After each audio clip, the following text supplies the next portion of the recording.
Hello?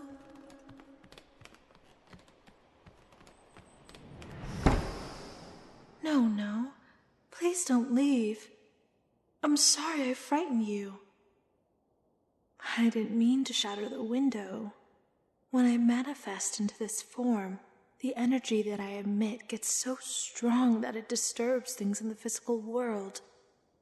I am usually careful in making sure there's nothing too close to me, but I was excited to make myself known to you. What am I? I think in simple terms, I'm a ghost, a spirit, a human that once was, and yet still is. Say what you wish, but I believe I, a ghost, happen to be very real and very much in front of you right now. If you were crazy, I would not be able to tell in the few minutes of meeting you. You happen to appear perfectly sane to me. If anything, you're either incredibly brave, incredibly curious, or incredibly inane to have taken upon yourself to explore my manor. I'm aware of the condition it's in, the stories that come from it. No one has made it past the front doors before getting startled off back into the woods. Before you try to convince yourself you're dreaming, I've heard that you can't dream up new faces, meaning you can't dream faces you've never seen, and I'm sure you've never seen me. I also heard you're unable to feel pain either, so... A pinch. I apologize that my fingers are so cold. Yes, I'm able to touch you. Not for long, only for moments at a time where I put my focus. Otherwise, I just go right through. I'm sure that gave you a chill. It's not every day you have a ghost pass through you. Why don't we start a fire and get to know one another a bit more?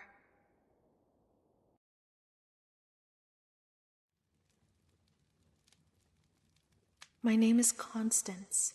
Constance Hatchaway, the only daughter of the Hatchaways, founders of the one and only Hatchaway Hotel, the hotel chain that struck them their fortune. They made their mark here in the States and wanted to expand further. They wanted their hotels overseas.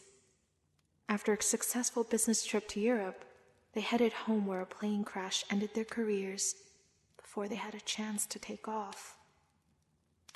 They left the hotels, the mansion, everything to me. I was overwhelmed with the grief of my parents, the responsibility that had been left to me, and wedding plans of all things. I was supposed to be married, yes. It was going to be a glorious wedding here at the manor. It was the perfect place for a forced wedding, away from everything and everyone. There would be beautiful strings of lights before we would turn them off and dance with the fireflies. I had it all planned. I had everything I could ever want.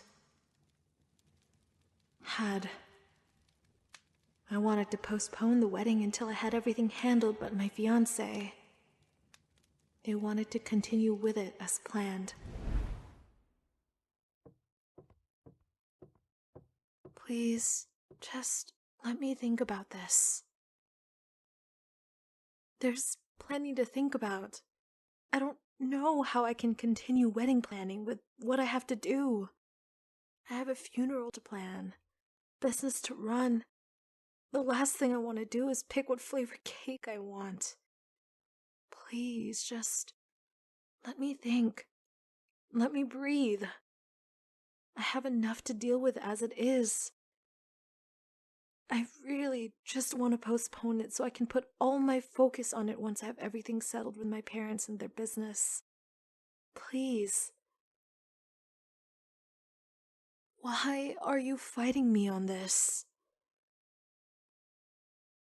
I do want something good to be happening right now, but there's just no time for it.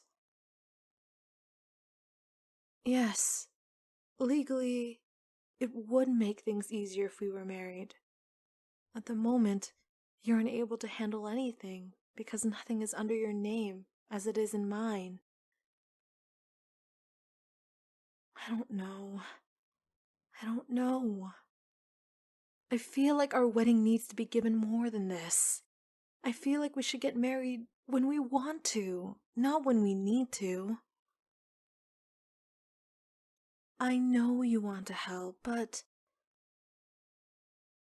Yes, I know. This has been driving me crazy. All right. I'll trust you. Little did I know, with that statement, I signed my fate. They didn't want to help with the business. They wanted to own the business. No, own the fortune that came with the business. I wish I saw it sooner. I do.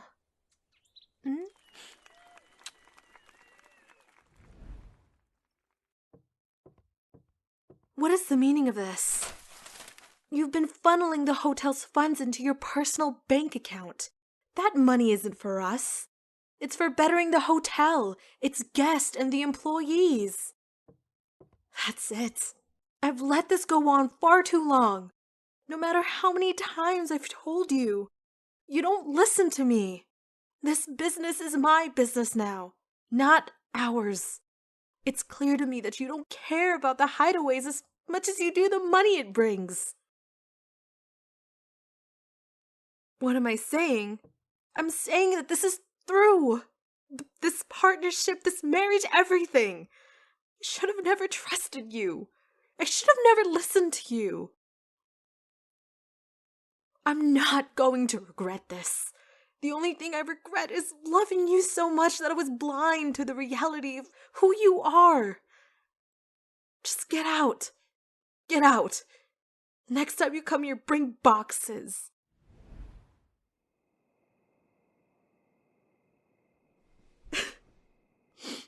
It's all right, Constance. You're a big girl. You've slept alone long before you were married. It's all right. It's all right. Everything is gonna be okay.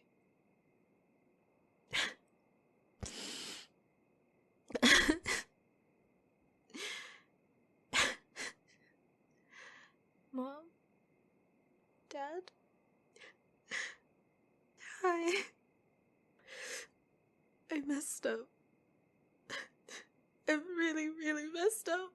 And I'm trying to fix it. I really am.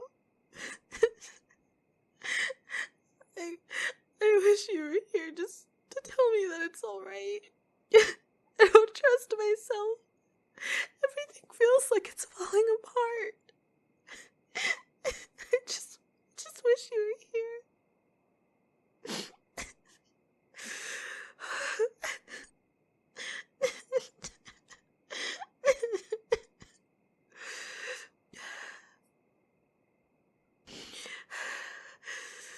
Good night, Mom. Good night, Dad. I love you. Please help make tomorrow a better day.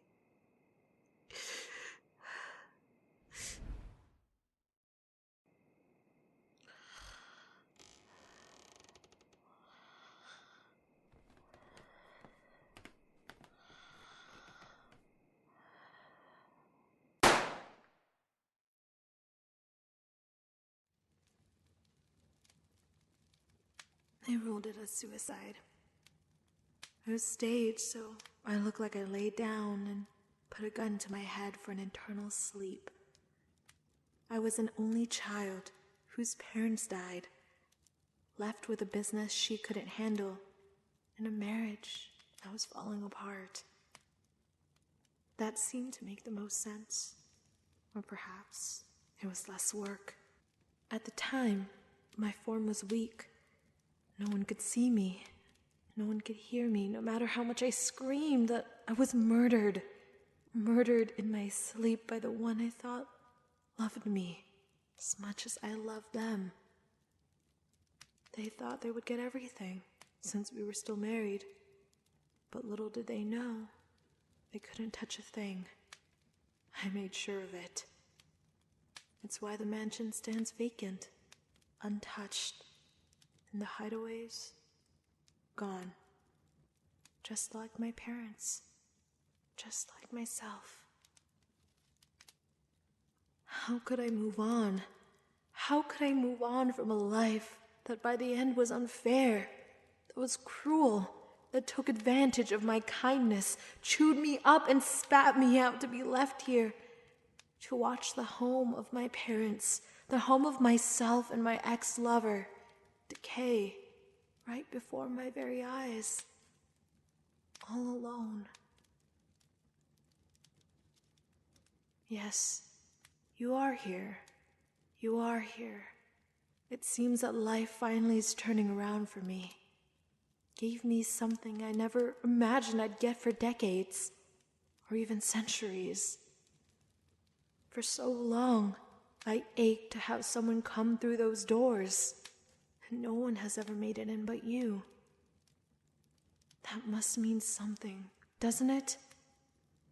You know that I'm here, and after all of that, you won't leave me, will you? You'll come and visit, but that means you're leaving still. Not for long. How am I to know when you'll be back? What if something comes up? What if something tragic happens? How am I to know? I'll be left waiting, alone. No. You can't leave now. You can't. You can stay here. You will stay here. No, don't leave me. Don't leave me alone. I don't want to be alone anymore. Don't leave, don't leave, don't leave, don't leave, don't leave. I won't let you leave. The more you struggle against the rope cord, the more it'll squeeze your throat. I don't want to be the bad guy. I never wanted to be the bad guy. But life is leaving me no choice. Every time I try to be good, I try to please people, something goes wrong. Something goes horribly wrong. I was never meant to live happily ever after, was I? Maybe if I'm the bad guy, maybe if I'm the one making things go horribly wrong, something good will happen. In any case, I won't be alone. We're going to be spending a lot of time getting to know one another. So why don't you just hang around for a little while?